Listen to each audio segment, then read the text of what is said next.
चमेली के फूलों से भरी पूरी सड़क, तस्तरी में रखे किसी खुशबूदार पकवान सा नजर आ रहा है लखनऊ के इंदिरा नगर का ये इलाका। आकाश के साफ नीले बादल, उस पर लटका हुआ चांद मौसम में एक अजीब सी खामोशी लिए भटक रहा है। इन्हीं शांत सड़कों से होते हुए स्वधा तेज कदमों से घर लौट रही है। दरअसल ऑफिस में साथ काम करने वाली आरती आज रीयूनियन के किसी काम के कारण साथ नहीं लौट पाई। इसी बात से नाराज स्वधा तमाम बातों को खुद ही में बड़बड़ाती अकेली चली जा रही है। ऐसे कैसे वो मुझे छोड़कर अकेली जा सकती है? कितना भी जरूरी काम हो, कभी जब उसका काम होता है तो कैसे बहन बहन बोलकर अपने सारे काम निकलवा लेती है। अब कहना तो मुझसे कोई काम। स्वधा के चेहरे पर नाराजगी की लकीरें उभर आई। स्वधा एक ऊंचे खानदान से ताल्लुक रखती है, लेकिन सौतेली माँ और बहन का पिता के साथ आए दिन आपसी विवाद ने उसे घर छोड़कर किराए के कमरे में रहने पर मजबूर कर दिया है। वो सुबह कॉलेज के लिए निकलती और कॉलेज खत्म करके पार्ट टाइम जॉब करती, जिससे उसके अपने खर्चे निकल जाते हैं। ऑफिस से देर रात छूटने के बाद स्वधा आरती के साथ ही अक्सर लौटती है, लेकिन आज वो आरती के साथ नहीं बल्कि अकेली ही अपने घर की ओर जा रही है। जहन में तमाम बातों को लिए खुद में बुदबुदाते आने वाली घटना से अनजान स्वधा के पांव चमेली के फूलों को रौंदते हुए घर की ओर तेजी से बढ़ रहे हैं। अकेलापन हमेशा आपको काटने के लिए दौड़ता है और स्वधा को तो अकेले रहने की आदत हो गई है। घर से दूर किराए के कमरे में अकेली रहती है स्वधा।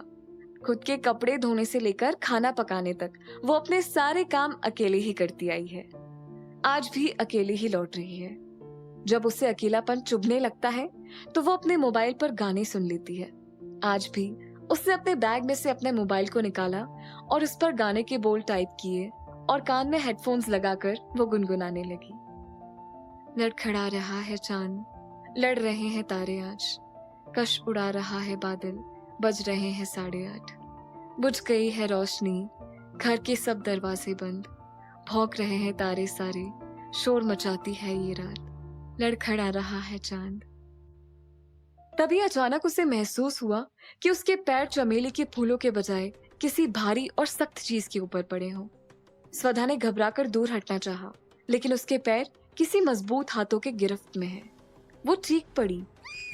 उसके कान से ईयरफोन निकलकर नीचे लटक गए। कौन हो तुम? क्या चाहते हो मुझसे? कहते हुए उसके लफ्ज मुंह में ही रह गए।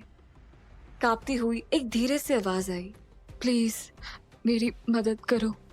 स्वधा ने घबराते हुए पूछा, कौन हो तुम और ऐसे सड़क पर लेटकर क्यों मदद मांग रहे हो?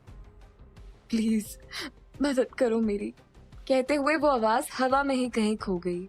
उसके हाथों की पकड़ भी ढीली पड़ गई। स्वधा अपने पैरों को छुड़ाते हुए दूर जा खड़ी हुई। माथे के पसीने को पोंछते हुए उसने खुद को संभाला।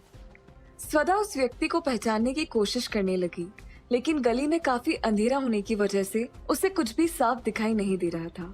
उसने आसपास देखा, मगर दूर दूर तक कोई दिखाई नहीं पड़ रहा है।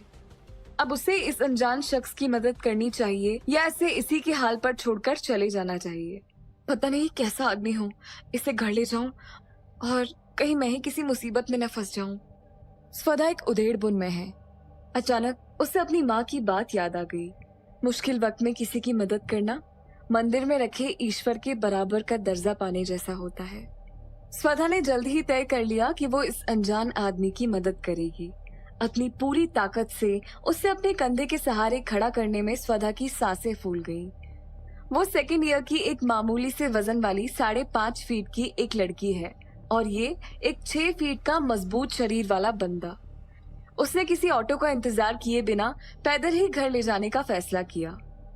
ऐसा करने के पीछे 2 कारण थे। एक तो वो घर के काफी नजदीक है, दूसरा ये घर से अलग किराए के कमरे में रहने के कारण उसे पैसों की फिजूल खर्ची पसंद नहीं है। रात की सुनसान सड़क पर 2 लोग एक दूसरे की बाह में हाथ डाले ऐसे चल रहे हैं जैसे सारी रात का नशा इनके ऊपर ही चढ़ा हो। लड़खड़ाते कदमों से स्वधा किसी तरह उस अनजान आदमी को अपने किराए के कमरे तक ले आई है। कमरे तक पहुंचते पहुंचते उसके कंधे पूरी तरह से जवाब दे चुके हैं। सांस फूलने की वजह से उसका दिल बहुत जोरों से धड़क रहा है, मानो अभी निकलकर बाहर आ जाएगा। पसीने से तरबतर स्वधा हाथ के असहनीय दर्द के कारण उस व्यक्ति को संभाल नहीं पाती और वो व्यक्ति फिसलकर जमीन पर गिर जाता है।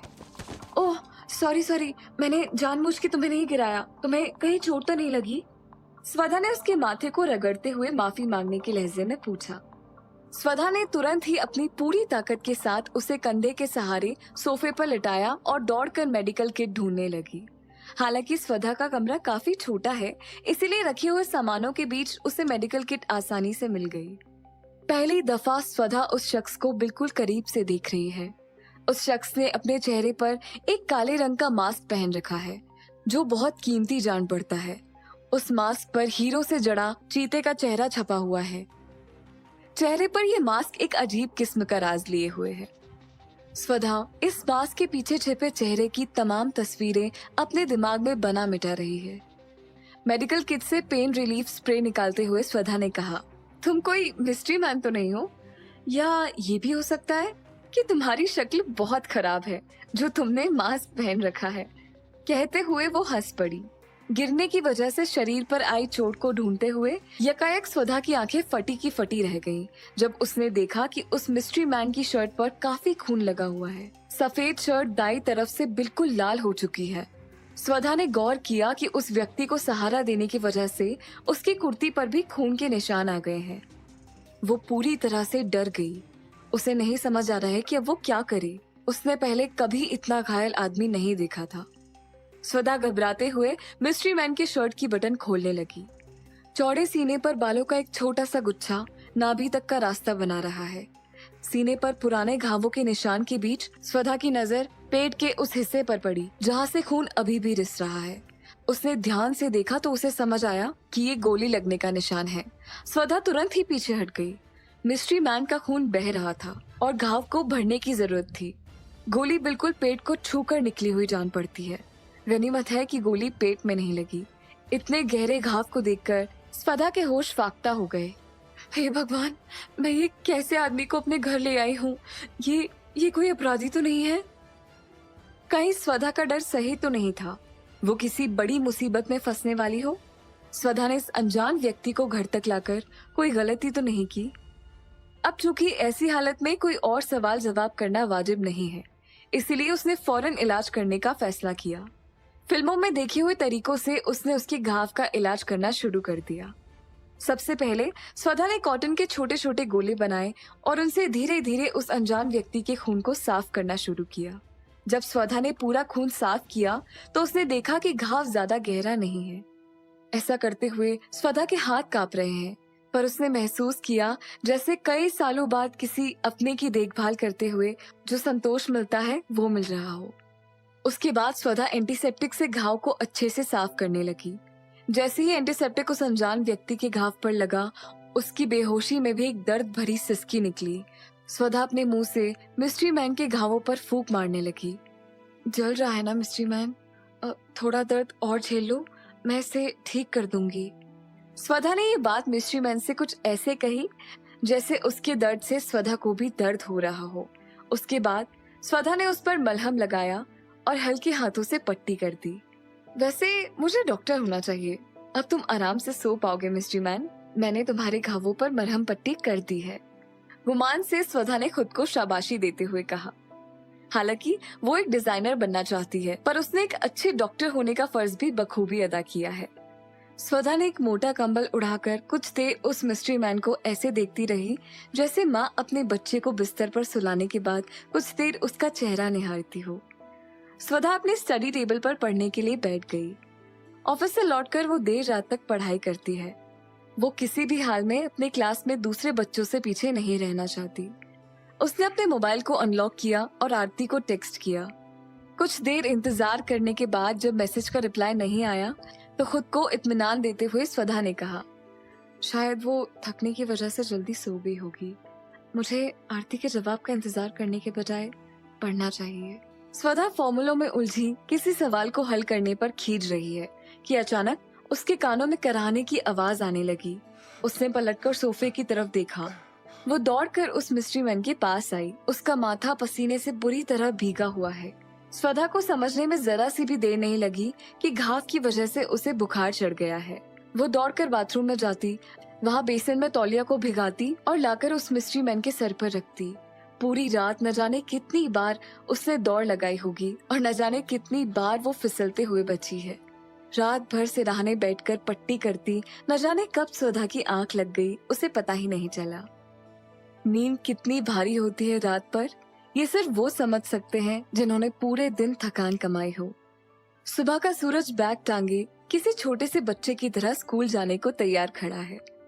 लखनऊ शहर की सुबह गलियों में मुर्गे के बांग से नहीं खुलती, बल्कि घर की औरतों की चूड़ियों की आवाज, बर्तन साफ करते हुए उनके आलते लगे पाँव में अटकी पायल के शोर से होती है। पर इंदिरानगर मोहल्ले के एक छोटे से कमरे की सुबह बिल्कुल अलग है। खिड़की से छनकर आती धूप स्वधा के स्टडी टेबल पे पैर पसारे सोफे तक पहुंच चुकी है। सोफे पर लेटे आदमी की आंखें धूप की चुभन से खुल गई। अपने हाथ की उंगलियों से सर को छूते हुए उसे महसूस हुआ कि कोई गीला कपड़ा उसके माथे पर है। उसने कपड़े को झटक कर दूर फेंक दिया। उसे एहसास हुआ कि वो किसी अनजान जगह पर है। मिस्ट्री मैन कुछ समझने की कोशिश कर ही रहा है कि अचानक उसे महसूस हुआ कि जैसे खिड़की के बाहर कोई है। ये आहट पाते ही मिस्ट्री मैन के कान ऐसे खड़े हुए मानो किसी चीते को अपने शिकार की आहट मिली हो। वो कान लगाकर ध्यान से सुनने लगा। धीरे धीरे वो कदमों की आहट उसके कानों से दूर होती गई। पिछली रात की घटना याद आते ही वो किसी चीते सा सचेत हो गया। तभी बीते हादसे के विपरीत उसके कानों तक किसी लड़की की आवाज पहुंची। नरगिसी कोफ्ता, बास्केट चाट, मलाई गिलोरी, कुल्फी फालूदा और एक प्लेट बताशे जल्दी खिला दो भैया, लेट हो रहा है हमें। स्वधा नींद में बड़बड़ा रही है।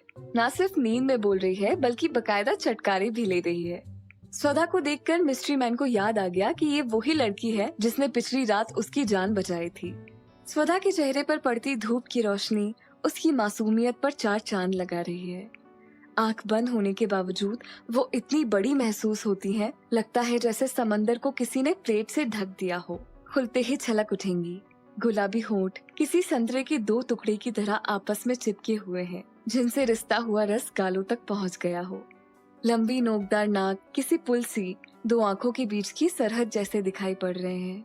कोई भी व्यक्ति ऐसी खूबसूरती पर आसानी से फिदा हो सकता है। उस मिस्ट्री मैन की धड़कनें अचानक स्वधा को देखकर कुछ देर के लिए बढ़ गईं।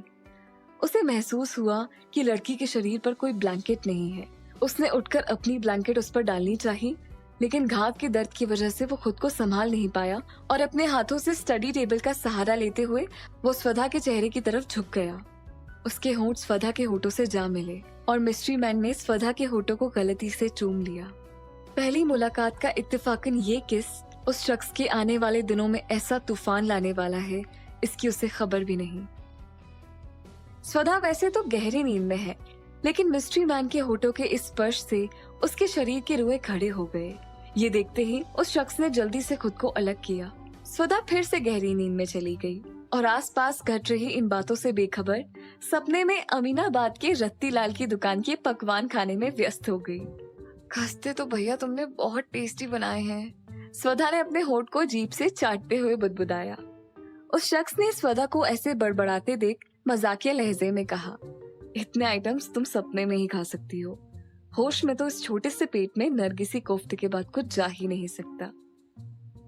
स्वधा को देखकर मिस्ट्री मैन ये सोच ही रहा है कि उसे वापस से खिड़की के बाहर एक आहट महसूस हुई। वो दबे कदमों से खिड़की के पास गया और तभी मिस्ट्री मैन का मोबाइल रिंग करने लगा और उसने फटाफट से रिंगटोन को बंद किया। उसका मुस्कुराता हुआ गर्म चेहरा अचानक से गुस्से में तब्दील हो गया। आंखें लाल हो गई। फोन रिसीव करते हुए ठंडी आवाज में बोला, हेलो। फोन की दूसरी तरफ से आवाज आई, आप कहाँ हैं इस वक्त? हम लोग पिछली रात से आपको ढूंढ रहे हैं। फोन की दूसरी तरफ कौन है जो मिस्ट्री मैन को कल रात से ढूंढ रहा है? क्या बार बार मिस्ट्री मैन को जो आहट सुनाई दे रही है वो कल के हादसे से जुड़ी कोई कड़ी है या उसका वहम? क्या जाने से पहले मिस्ट्री मैन स्वधा से मिलकर जाएगा? कौन है ये मिस्ट्री मैन? क्या स्वधा जान पाएगी? जानने के लिए सुनते रहिए पॉकेट एफएम।